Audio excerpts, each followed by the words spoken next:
오늘은 역마살에 대해서 얘기를 해보려고 하는데요. 역마라는 것이 역자에 말 마자를 써서 결국 과거에는 사람을 태우고 움직이는 교통수단으로서 돌아다닌다는 개념에서 좋은 쪽보다는 안 좋게 쓰였던 것이 역마살인 것 같아요. 고향을 떠나 살게 되고 한 곳에 정착하지 못하게 되고 늘 분주하게 이리저리 떠돌아다닌다. 변동, 변화가 많다고 해서 과거의 시대적 배경상 안 좋게 해석이 되어질 수밖에 없었죠. 그런데 이제 음양오행은 세상 모든 만물은 항상 변화하게 되어 있죠. 바야흐로 21세기 아닙니까? 지금은 이 역마가 대세예요. 역마살을 갖고 계시는 분들이 성공하기가 쉬워진 시대입니다. 환경의 변화로 인해서 예전에 안 좋았던 역마의 개념은 사라지고 현재는 주로 인터넷, 방송, 통신, 미디어, 전기, 전자, 전파 이런 개념으로 쓰고 있어요. 요즘 초등학생들 장래희망 설문조사하면 유튜버 꼭 나오잖아요. 1인 방송 시대에 꼭 필요한 것이 역마입니다. 발 없는 말이 천리 간다. 요즘 핸드폰으로 전화 한 통이면 외국에 나가 있는 가족한테도 영상통화 가능하잖아요. 요즘은 정말 자동차나 비행기 같은 그 어떤 교통수단보다도 이 전파를 타는 게 가장 빠르게 전 세계 곳곳으로 뻗어나갈 수 있는 수단이 되는 것이 사실입니다. 그러다 보니까 TV에 나오는 연예인도 인기를 끌어야 하니까 도화의 기운도 물론 필요하겠지만 이 역마의 기운도 꼭 필요하신 분들이라고 할 수 있어요. 유튜브 하시는 분들도 마찬가지예요. 특히 지지에 사화가 방송이나 전기, 전자 쪽이니까 이 사화가 역마랑 겹치면 아주 좋겠죠. 그리고 또 금생수가 아주 잘 되어 있으신 분들, 이 수기운 자체가 한 곳에 머물러 있는 것이 아니고 계속해서 멀리 흘러가잖아요. 그러니까 이런 분들은 유통이나 무역이나 또 교역이나 세계를 다니면서 공연하시는 분들도 많고요. 또 십성으로는 편재가 역마의 기운을 갖고 있어요.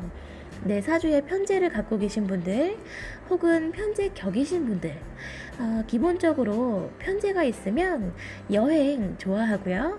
또 공간의 개념이 들어있기 때문에 돌아다니는 것을 좋아합니다.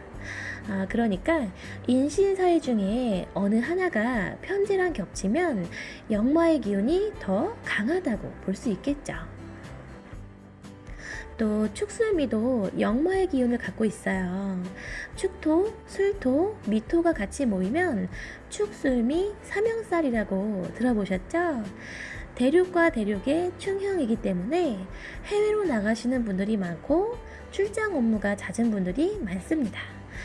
그렇지 않으면 관제 구설로 이어지거나 건강상에 이상이 있기 마련이니까 오히려 이런 분들은 이동을 좀 하시는 것이 좋겠죠.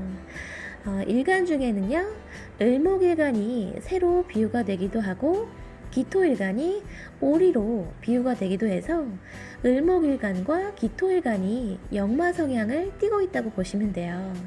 새나 오리가 집에 가만히만 있으면 안 되잖아요. 그러니까 이런 분들은 많이 움직이고 돌아다니셔야 건강도 더 좋아지시는 거죠.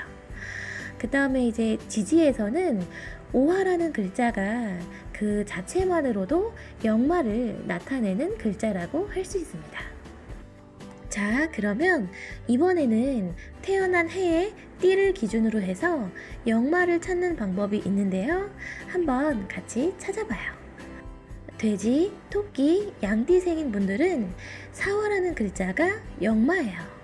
운에서도 뱀띠 해가 오면 역마의 기운이 들어오는 해이니까 참고하시면 좋겠죠. 호랑이, 말, 개띠생인 분들은 신금이라는 글자가 역마입니다. 원숭이 해에는 역마의 기운이 들어오고요. 뱀, 닭, 소띠생인 분들은 해수라는 글자가 역마이고요. 돼지띠 해가 오면 역마의 기운이 들어옵니다. 원숭이, 쥐, 용띠생인 분들은 인목이라는 글자가 역마이고요. 호랑이 해에는 역마의 기운이 들어온다고 보시면 되세요. 결국 인신사회가 다 어느 정도는 역마의 기운을 갖고 있다고 볼 수가 있겠는데요. 삼합의 생지이기 때문에 무언가 시작하는 기운이 강하고 역동성이 있는 글자라고 생각하시면 되고요. 24절기를 기준으로 했을 때 봄의 시작인 입춘, 여름의 시작인 입하, 가을의 시작인 입추, 겨울의 시작인 입동의 시기로 기운이 변환되는 변환기를 뜻해요. 그래서 입동 무렵에는 김장을 한다든가 난방기구를 점검을 한다든가 이렇게 각 절기에 맞게 옷장을 정리를 한다든가 누구든지 분주해지고 그 변화에 맞춰서 바빠지게 되어 있습니다. 그렇기 때문에 기본적으로 역마는 사무직하고는 잘 안 맞고요. 돌아다니면서 영업을 해야 하는 직종이나 운송업이나 무역업 이러한 것들이 아주 잘 맞습니다. 이 역마가 발달이 많이 되신 분들은요, 관상학적으로 봐도 알 수가 있는데요. 바로 이마가 발달이 많이 되셨어요. 이마 중에서도 좌우 양쪽 끝 라인이라고 하나요? 이 부위가 역마를 나타내는데요. 역마의 기운을 갖고 계시는 분들은요, 어김없이 이 자리가 발달이 많이 되신 거를 볼 수가 있어요. 이곳에 밝은 복숭아색을 띠거나 윤기가 흐르면서 두툼하면 관운도 있고 재운도 있고 이동을 하는 일에서 기쁜 일을 만난다고 되어 있습니다.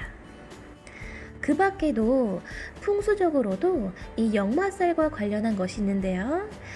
그것은 바로 집 현관문의 위치입니다. 가주라고 하죠. 집안의 생계를 책임지는 가장의 태어난 띠를 기준으로 해서 역마살 방향으로는 현관문이 있어서는 안 돼요. 그러니까 방금 알려드린 돼지, 토끼, 양띠생 분들은 사화가 역마니까 12시 방향이 북쪽, 3시 방향이 동쪽, 6시 방향이 남쪽, 9시 방향이 서쪽이라고 했을 때 5시 방향으로 현관문이 나 있으면 안 되는 거죠. 그리고 호랑이, 말, 개띠생 분들은 8시 방향이 역마이니까 이 방향으로 현관문이 있으면 안 되고요. 뱀, 닭, 소띠생 분들은 11시 방향, 원숭이, 쥐, 용띠생 분들은 2시 방향으로 현관문이 나 있으면 안 돼요. 왜냐면 사람이 때가 되면 집으로 들어와야 되고 또 각자 떨어져 있기보다는 집이라는 공간에 같이 모여서 생활을 하는 것이 가족인데 역마살 방향에 현관문이 있으니까 어쨌든 출입이 많아짐으로 인해서 별로 좋은 영향을 받지를 못하는 거죠. 혹시 가족 구성원 중에 집을 나가서 찾고 계시는 분이 있으시다면 집에 현관문이 역마살 방향으로 있지는 않은지 한번 확인해 보세요. 그리고 이 역마살이 12운성으로는 병지에 해당이 돼요.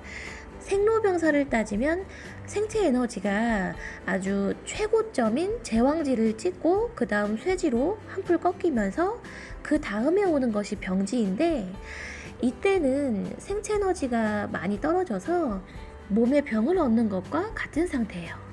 그렇기 때문에 심신의 고통이라든가 장애가 발생하는 것을 암시하고 있죠.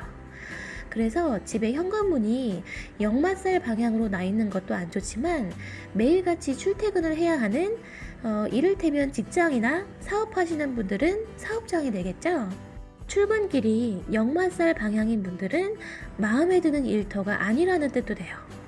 왜냐면 출근을 해봐야 좋은 기운을 얻어오지 못하고 심신의 고통이나 장애를 발생시키는 기운을 얻어오기 때문에 항상 불만이 가득한 직장이 될 수 있고요. 월급이 적은데 어쩔 수 없이 다니는 직장이거나 상사 비위를 맞추기가 힘들다든지 역량 발휘를 제대로 다 못한다든지 뭔가 만족스럽지 못한 직장이라는 거죠. 그러면 이 현관문 방향도 그렇고 출근 방향도 그렇고 어느 방향으로 하는 것이 좋냐? 그것은 지살 방향입니다. 역마살이랑 비슷한 듯 하지만 또 다른 것이 지살인데, 이 지살은 12운성으로 장생지에 해당이 돼요. 아까 역마는 병지에 해당이 된다고 말씀드렸잖아요.